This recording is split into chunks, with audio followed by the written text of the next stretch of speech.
आदरणीय director sir, chairman ma'am, chairman sir,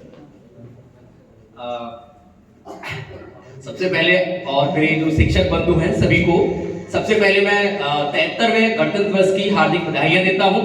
और जैसे कि आपने मुझे अक्सर करके केमिस्ट्री पढ़ाते हुए देखा है, लेकिन इसके अलावा मैं एक और शौक अपने अंदर रखता हूं, वो है कविताएं लिखना। और मैं अब तक लगभग 4 कविताएं लिख चुका हूं।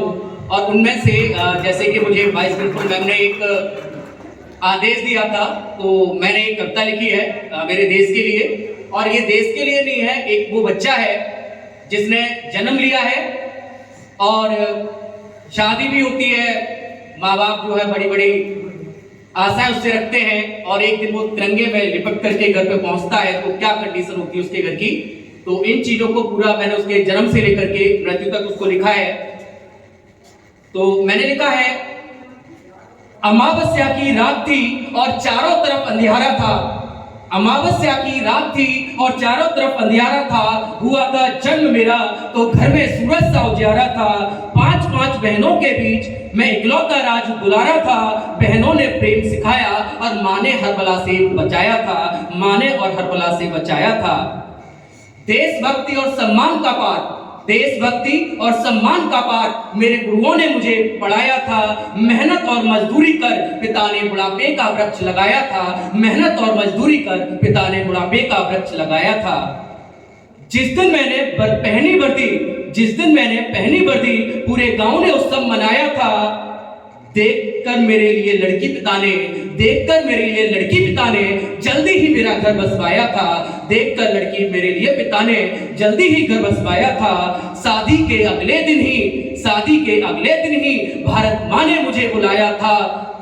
पहुंच सीमा पर सर्वप्रथम मैंने मिट्टी का तिलक लगाया था। और मेरी टोली ने मिलकर वंदे मातरम गाया था। आया तूफान बर्फ का बड़ा भयंकर जाड़ा था। रूखी सूखी खाई और बिना दूध का काढ़ा था।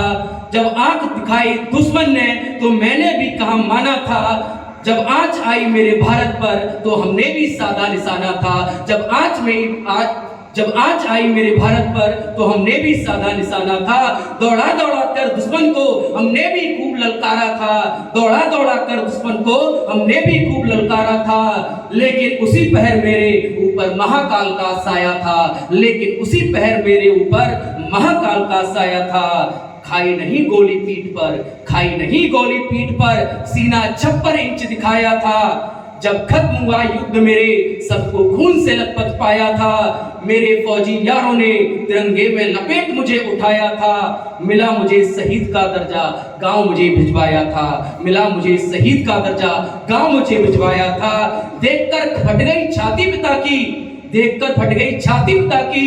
माँ को होश न आया था। फोड़ लिया सिर्फ पत्नी ने। मेहंदी का रंग भी कहाँ छुट पाया था। बहनों ने रो कर गले एक दूसरे को लगाया था। गांव में कोई ऐसा न था जिसने घर में चूल्हा जलाया था।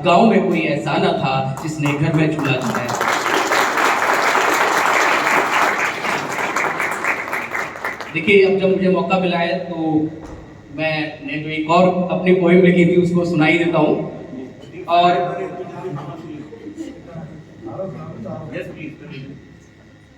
ये जो पोएम है वो सभी पिता के लिए है।